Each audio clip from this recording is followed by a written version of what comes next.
Հունիսի 7-ի ընտրությունների քարոզարշավը գնալով ավելի է հիշեցնում ոչ թե իշխանության համար իրական պայքար, այլ քաղաքական մասնակցության հերթական օլիմպիական սկզբունք։ Կարևորը մասնակցելն է տրամաբանությամբ։ Թեկնածուների եւ ուժերի ցանկում կան դեմքեր, որոնց մասնակցությունն ինքնին դարձել է ընտրությունների գլխավոր ինտրիգներից մեկը, քանի որ նույնիսկ իրենք դժվար թե հավատան սեփական հաղթանակին։ Անլրջության ամենավառ օրինակներից մեկը նախկին պաշտպանության նախարար, ապա Ռուսաստանի Դաշնությունում Հայաստանի նախկին դեսպան Վաղարշակ Հարությունյանն է, որը ռեֆորմիստներ կուսակցությամբ մասնակցում է ընտրություններին։ Մինչ օրս այդպես էլ պարզ չէ, նա իշխանության կողմն է, ընդդիմության, թե փորձում է պահպանել քաղաքական չեզոքության հազվագյուտ ռեկորդը։ Մի քանի ամիս պաշտպանության նախարար աշխատած Հանրությանը պաշտոնանկ արվեց առանց հանրային բացատրության, իսկ ավելի ուշ նույնքան անսպասելի հետ կանչվեց նաև Մոսկվայում ՀՀ դեսպանի պաշտոնից։ Այդ որոշումների պատճառները հասարակությանը երբեք չներկայացվեցին։ Ավելին, իշխանության ներսում էլ նրան առանձնապես չեն ընդունել քաղաքական դերակատարի կարգավիճակով։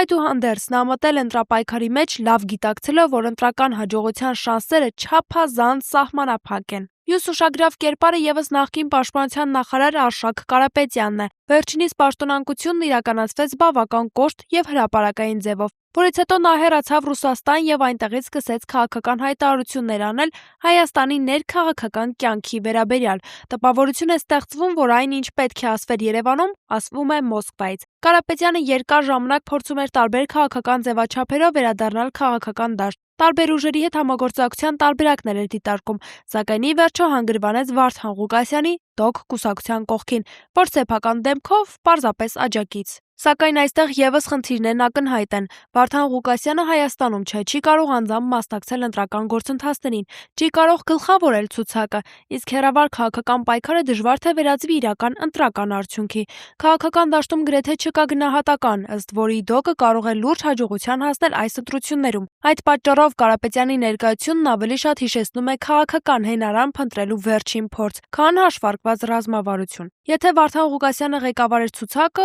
այլ պատկեր գուցե լիներ, բայց հետապնդումների պատճառով Հայաստանից փախած Ղուկասյանին բնականաբար չգրանցեցին որպես թեկնածու։ Նա պայքարում է հեռվից, անազատության մեջ, որը էֆեկտիվ չէ։ Եթե խոսենք ամենաէկզոտիկ եւ խայտառակ մասնակցությունների մասին, ապա առանձնատուկ տեղ է զբաղեցնում Քոչարի ազգային վերածնունդ եւ ազգի զարթոն կուսակցությունը եւ Քենիայից Հայաստան վերադարձած Արտակ Սարգսյանի պատմությունը։ Սարգսյան եղբայրները մեծ խոստումներով եւ մեծ ծրագրերի հայտարարություններով փորձեցին ներկայանալ որպես նոր քաղաքական երևույթ։ Քենիայի նախկին փոխոստիկանապետ ներկայացած Արտակ Սարգսյանն իր ձևավորող թիմին ներկայանում էր մեծ հեռանկարներով, ներդրումների, ծրագրերի եւ քաղաքական վերափոխումների խոստումներով, մեծ փողերով։ Սակայն ժամանակի ընթացքում հենց նրա շրջապատում գտնվող մարդիկ սկսեցին բարձրաձայնել, որ խոստումների եւ իրական հնարավորությունների միջև հսկայական տարբերություն կա։ Նա խաբել է բոլորին։ Խոստացված գումարները, որը պետք է ներդրվեին, չկան, անգամ ՀՀ-ում հաշվեհամար բացելու խնդիրներ ուներ։ Ընտրական գործընթացի ընթացքում էլ ակնհայտ դարձավ, որ հայտարարված ռեսուրսներն իրականում չկան,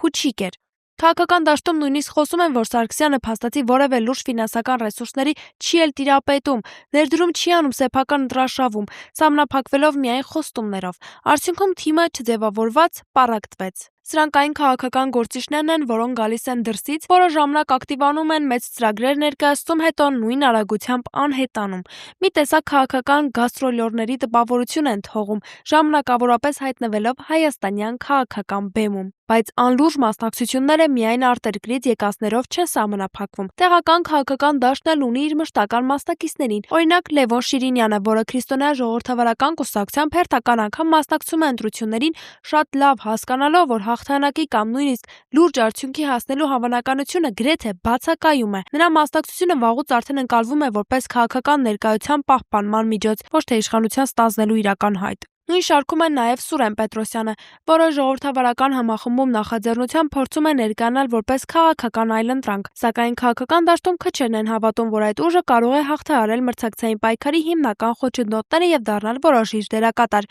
Չնայած դրան, մասնակցությունն ապահովված է։ Այս ամենի արդյունքում ընտրական գործընթացում ձևավորվում է մի պատկեր, որտեղ իրական մրցակցության կողքին գոյություն ունեն նաև թեկնածուների ու ուժերի մի զգալի խումբ, որոնք ավելի շատ զբաղեցնում են ցուցակների տողերը, կամ պայքարում իշխանության համար։ Նրանք ավելացնում են քանակը, բայց ոչ քաղաքական որակը, որը կարձանագրվի հստակ թվերով հունիսի 7-ի երեկոյան քվեատուփերը բացելուց հետո։ Շարունակելի։